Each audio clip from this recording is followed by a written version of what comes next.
datang di Latsar On Air, ruang inspiratif untuk kita semua yang sedang menapaki jalan sebagai pelayan bangsa. Saya Swastika Nusantari akan menemani kalian dalam sesi kali ini dengan tema yang membuat kita berkontemplasi dengan diri kita sendiri. Apa yang sudah kita pelajari 4 hari ini? Podcast ini nggak cuma sekedar obrolan santai, tapi juga ruang refleksi dan motivasi untuk kita semua agar bisa menjadi ASN yang tidak hanya cerdas, berkarakter, dan juga kompeten. Oke, jadi hari ini kita ada 6 narasumber yang kece-kece nih, dimulai dari Kak Rizka Nabila, Kak Rizky Fajarani Lubis, Kak Ruth Yuriska, Bang Roni Sanitra, Kak Sartika Indah Pertiwi, dan Kak Sartika Kusuma Wardani. Oke, jadi kita mulai aja nih perkenalan dari masing-masing narasumbernya. Kita mulai dari Kak Rizka Nabila. Yuk, Kak, silahkan. Halo semua, kenalin nama aku Rizka Nabila, asal dari Bukit Tinggi dan penempatan aku di BPBPK Sumatera Barat. Salam kenal. Salam kenal, Salam Kak. kenal, Kak. Halo Kak, salam kenal. Halo semua, nama aku Siti Panjalani Lubis. Aku dari Medan. Saat ini penempatan di Balai Bekal Wilayah Sungai Sumatera II Medan. Salam kenal semua. Halo Kak. Halo Kak. Halo, Kak Rizky. Halo semua, salam kenal. Nama saya Roni Santra, biasa dipanggil Roni. Nah, saya asal dari Banda Aceh. Untuk penempatan saya dari BP2JK Wilayah Aceh. Salam kenal semuanya. Halo, Bang Roni. Halo Bang, salam Halo kenal. Kak. Bang, Halo, nama saya Ruth Yuriska Renata Pasaribu. Saya berasal dari Batam, penempatannya di BP2JK wilayah Kepulauan Riau. Salam kenal semuanya. Salam kenal, Kak Ruth. Salam kenal Kak Halo Ruth. Kak salam Rumus, kenal salam Kak kenal. Ruth. Halo semuanya, aku Sartika Kusuma Wardani, asal Batam, penempatan BP2JK, wilayah Kepri. Salam kenal semua. Salam kenal Kak. Salam kenal Kak. Halo semuanya, nama saya Septika Indah Permata Dewi. Saya dari BP2JK Riau. Salam kenal semuanya. Halo. Halo. Halo, Kak. Halo Selamat Halo. Kak. kenal. Oke, tanpa memperlama-lama, kita langsung aja ke narasumber satu dengan Kak Ruth. Yuk, Kak Ruth. Waktu dan layar dipersilahkan. Menurut saya pribadi, dari pembelajaran selama 4 hari ini, saya sangat tertarik dengan materi wawasan kebangsaan dan bela negara. Karena hal itu buat saya sadar kalau setiap keputusan dan perilaku saya bisa berkontribusi pada ketahanan bangsa, bukan harus angkat senjata, tapi bisa dari hal-hal kecil, seperti tidak termakan isu-isu hoax, mematuhi peraturan, hingga menjaga persatuan di lingkungan kerja. Selain itu, saya juga bisa berkontribusi melalui sikap saya yang tidak apatis, berani melawan hal-hal yang mengancam integritas bangsa, seperti dengan tegas menolak korupsi dan gratifikasi. Kemudian, tugas-tugas yang diberikan seperti tugas kelompok dan individu melatih saya untuk bisa memanajemen waktu dengan baik, di mana di satu sisi kita tuh tetap harus ngerjain kerjaan yang dikasih sama atasan, tapi kita juga harus ngerjain tugas individu dan kelompok kita di Latsar ini. Dan juga saya merasa tugas-tugas tersebut memberikan kita ruang untuk mengasah keterampilan karena lewat kerja kelompok itu kita berkolaborasi menghasilkan karya bersama seperti pembuatan podcast, proses pengeditan video, dan pembuatan artwork. Dalam Latsar ini, kita saling bertukar ide, membagi peran, mengasah kreativitas, dan menggabungkan kemampuan kita masing-masing. Jadi proses tersebut itu tidak hanya menguji pemahaman kita soal materi, tapi juga melatih keterampilan komunikasi kita, koordinasi, kepemimpinan, dan manajemen waktu. Itu sih kalau menurut saya, Kak. Wah, luar biasa sekali ya, Kak Ruth. Jadi dari Kak Ruth ini bela negara itu nggak cuma literally angkat senjata, tapi peduli dengan sekitar seperti hoax ya. Dan juga pembelajaran kita selama ini itu nggak cuma materi aja, tapi kita juga diajarin bagaimana cara komunikasi gitu ya, Kak Ruth ya. Oke, lanjut kita ke narasumber kedua, Kak Rizky Fajarani. Waktu dan layar kita persilahkan. Silakan, Kak. Halo, nama aku Rizky. Jadi kalau dari aku, topik yang paling menarik selama 4 hari ini yaitu tentang analisis itu konten Korea. Seperti yang telah kita tahu, itu konten Korea kan adalah pokok persoalan yang sedang terjadi atau menjadi perbincangan hangat di masyarakat. Nah, aku suka materi ini karena hal ini melatih kepekaan aku terhadap itu dan permasalahan yang terjadi di sekitar aku. Tidak hanya sampai menemukan itu, aku juga belajar untuk menemukan akar masalah, analisis dampak, sampai mencoba merumuskan solusi yang tepat. Menurut aku, pembelajaran ini tidak hanya berguna sampai pelatihan ini selesai, tapi akan terus digunakan bahkan sampai nanti aku pensiun. Nah, selain itu, aku merasa banyak hal baru yang aku pelajari selama 4 hari ini. Bukan hanya tentang materi dari pembelajaran, tapi juga aspek-aspek lain seperti belajar mengedit video, membuat poster, menyusun skrip, dan lain-lain. Kalau boleh jujur, sebenarnya aku tuh kurang suka ya pekerjaan yang mengandalkan kreativitas seperti ini. Karena sebelumnya aku selalu kerja itu di sektor formal, jadi cuma ngitung ngitung penyusunan teknik sampai penyusunan laporan. Nah, tapi ya namanya tugas, mau nggak mau kan harus akan dikerjakan ya. Jadi ini jadi pelajaran juga untuk aku untuk selalu bertanggung jawab walaupun harus keluar dari zona nyaman. Mungkin itu aja dari aku dikembalikan ke Kak Ika. Terima kasih. Oke, terima kasih Kak Rizky. Wah, luar biasa ya. Terus kalau misalnya menurut Kak Rizka gimana? Nah, kalau aku pemikiran nih Kak sama Kak Rizky. Jadi bagi aku itu isu kontemporer juga menjadi materi yang paling menarik selama 4 hari ini. Kenapa? Karena isu kontemporer itu kayak relate aja ke kondisi nyata yang kita hadapi sekarang. Kemarin itu di isu kontemporer, kita kan bahas banyak hal tuh, mulai dari radikalisme, ancaman cyber, penyalahgunaan narkoba, sampai ke pencucian uang.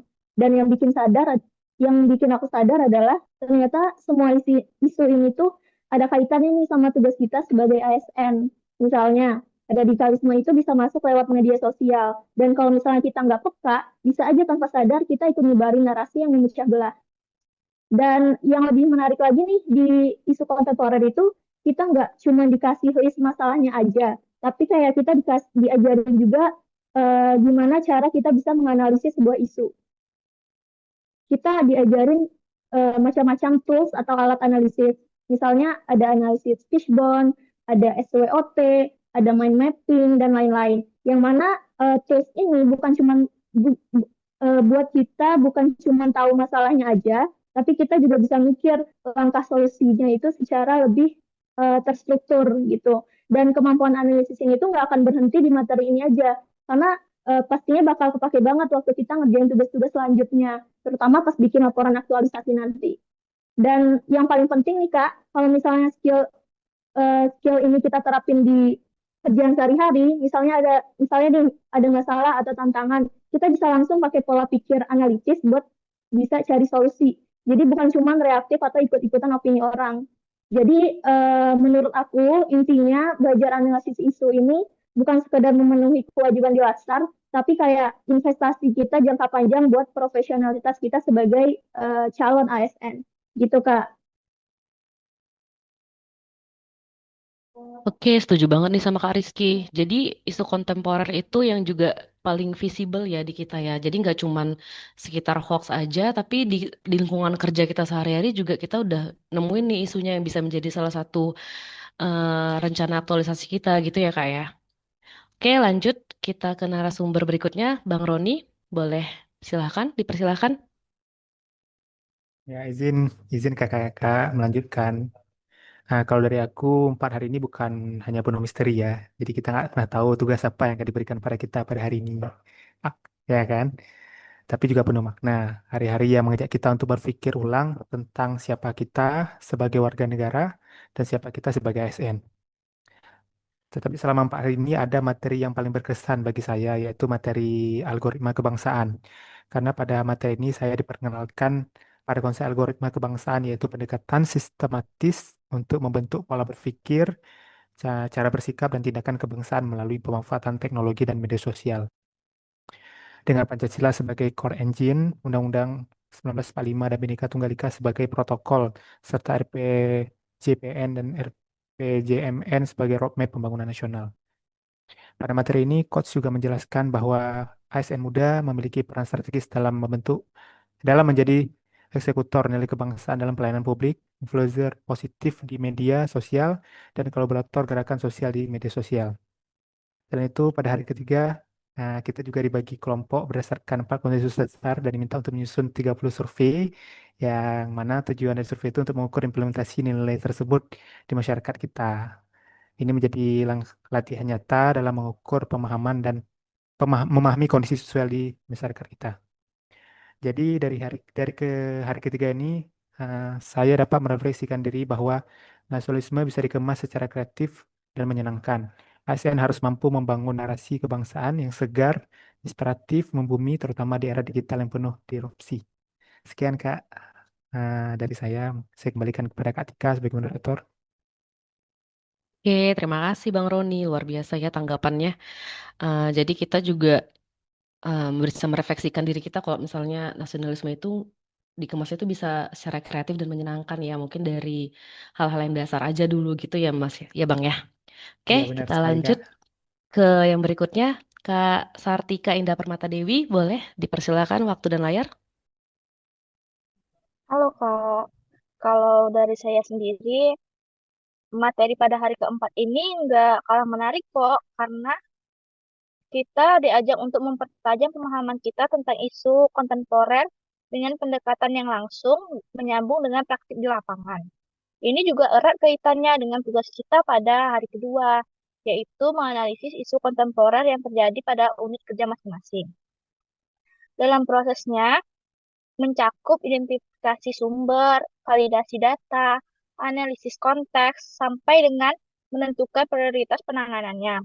Menariknya, kita juga diajarkan untuk dengan metode-metode yaitu metode APKL, metode USG, yang bantu kita menentukan isu mana yang harus direspon duluan. Nah, begitu isunya sudah kita pilih, kita lanjut menggunakan metode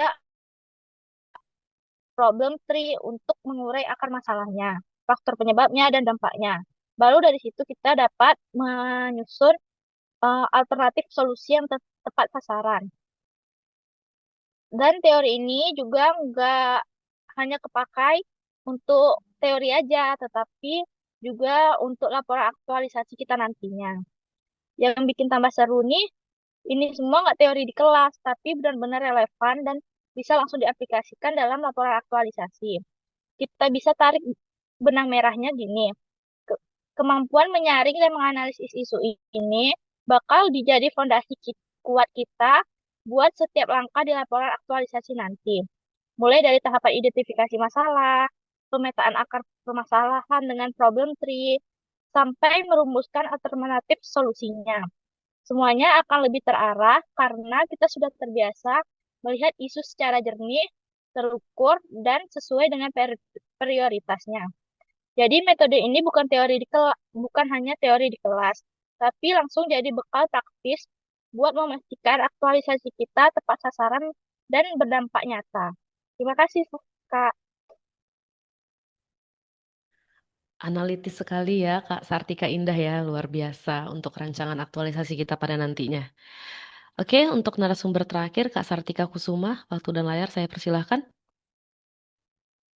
Secara garis besar ya aku setuju sama pandangan kakak-kakak semua. Tapi kalau dari aku pribadi yang paling berkesan itu tentang wawasan dan kebangsaan dan bela negara. Karena memang materi itu tuh membuka kesadaran kalau kita tuh berkontribusi untuk bangsa nggak selalu berbentuk tindakan besar. Tapi bisa dimulai dari hal-hal sederhana seperti melawan hoax, mematuhi aturan, menjaga persatuan, dan menegakkan integritas. Yang mana itu kan core values ASN sendiri ya gitu. Terus sikap aktif, tidak apatis, serta berani menolak korupsi dan gratifikasi itu juga wujud nyata bela negara di kehidupan sehari-hari.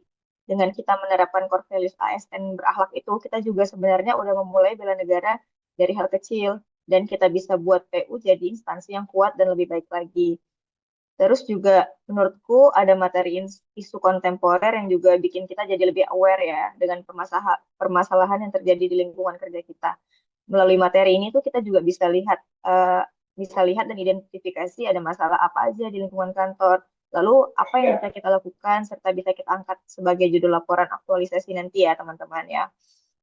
Selain itu juga dari materi-materi yang disampaikan, selain materi-materi tersebut, tugas kelompok dan tugas individu ini berkesan banget sih menurut aku karena jelas melatih keterampilan praktis seperti manajemen waktu, kolaborasi dengan kelompok, komunikasi juga, dan juga kepemimpinan. Lalu aktivitas kreatif seperti buat podcast, pengeditan, video, dan penyusunan materi itu juga membuktikan kalau proses belajar nggak cuma menambah pengetahuan, tapi juga mengasah kemampuan kerjasama dan koordinasi untuk menghasilkan karya yang berkualitas. Karena banyak hal baru juga yang saya coba di sini, seperti bikin podcast ini tentunya pertama kali ya buat saya gitu. Terus untuk belajar Canva juga udah umum sih Canva, tapi dengan tugas-tugas beberapa hari ini bikin kita jadi lebih kreatif lagi gitu. Nah, hal-hal ini tuh harusnya menjadi bekal berharga ya untuk diterapkan baik di lingkungan kerja maupun kehidupan bermasyarakat nantinya. Dari aku itu aja sih, Kak. Oke, Kak Sartika. Jadi, terima kasih untuk para narasumber yang sudah secara aktif memberikan materi-materinya pada hari ini. Terima kasih juga udah mendengarkan episode podcast hari ini. Jadi, 4 hari pelajaran ini nggak cuma tentang teori, tapi tentang pembentukan karakter kita ya, memperkuat semangat kebangsaan dan menyiapkan diri menjadi ASN yang berintegritas dan adaptif. Terus dari materi wawasan kebangsaan hingga kelompok kerja kreatif, kita belajar bahwa kontribusi terhadap bangsa itu bisa dimulai dari hal-hal yang kecil seperti menolak hoax, menjaga persatuan, dan berani berkata tidak pada korupsi. Kami juga belajar mengelola waktu, berkolaborasi, dan mengasah kreativitas melalui tugas-tugas yang menantang namun bermakna. Dan juga melalui tugas individu dan kelompok ini, peserta kita itu belajar manajemen waktu, berkolaborasi, dan mengasah keterampilan praktis juga. Dan juga kita kan secara bergantian kita membagi tugas begitu ya. Jadi semoga semangat ini terus menyala dan kami bisa menjadi ASN yang tidak hanya bekerja tapi juga mengabdi dengan hati. Sampai jumpa di episode berikutnya. Salam semangat, salam berakhlak, dan bangga melayani bangsa. Bye. Bye. Dadah.